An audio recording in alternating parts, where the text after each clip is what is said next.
within the board, it assists in bringing a wealth of resources that otherwise would not be there, and different forms of thinking that would not be there within the board. I've seen the exact same thing play out within the VC and investor side of the coin. You know, a lot of VCs and investors, even on the private equity side of things, actually are founded by like-minded individuals from similar backgrounds.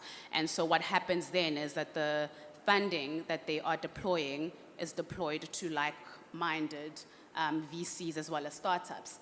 And that is a functionality of too many people around the room, you know, with similar thinking. The more diversity you have, you know, you mitigate that risk in the sense that you're thinking broader, that you're exposed to larger networks, and, you know, you can then ensure long-term sustainability. So I think from a startup perspective, you know, it shouldn't be complicated from the onset, also because in setting up corporate governance policies and practices and the board overall, you need to balance the cost-benefits ratio of it. Startups already, they, you know, are dealing with quite a bit in terms of the fundraising, and then just making sure that operationally they are where they are and that they are growing to the extent that is required in order to continue raising larger funds and get the valuations where the VCs needed.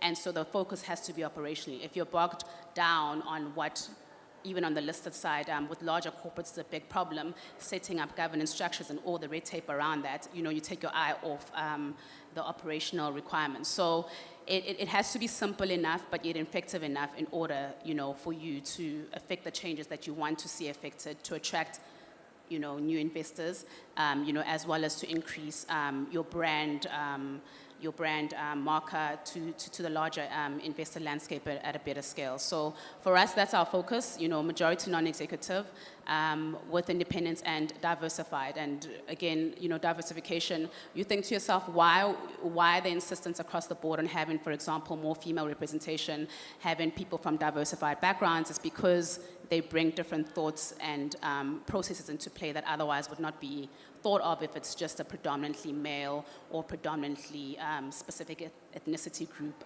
around the table making all the decisions. So, Mark, you have something to say? Yeah, I think maybe just to jump in on this, because I probably can guess that there's a couple of founders in the room who might be very, very early and they're thinking, oh my God, this sounds like it's going over my head. Boards, what? I have to have a board as well. A deck is just the only thing I have at this point. I also need a board and independence and everything else. Guys, this is why there are VCs in the room. VCs in the room come in to standardize, professionalize, and support you in structuring some of the governance expectations. We do have some expectations coming in, but as an ideation stage business, we don't expect you to come in and immediately have a board. It's something that you have once you reach a certain point of maturity. And exactly as Dandiwe mentioned, it sometimes is almost too early to have a board. So sometimes I do see businesses that are structured by former corporate execs where you have, you know, a 7-person board and you don't even have a product yet. There's no reason for you to have a board when you're at that early of a stage, unless you really need the additional advice. Quite often the board really starts to help you when you are starting to scale your business and you want to tap into their expertise and you have external shareholders to be responsible for. So actually in that same document that Kea alluded to earlier, we actually have a transitionary guidance, often starting with perhaps just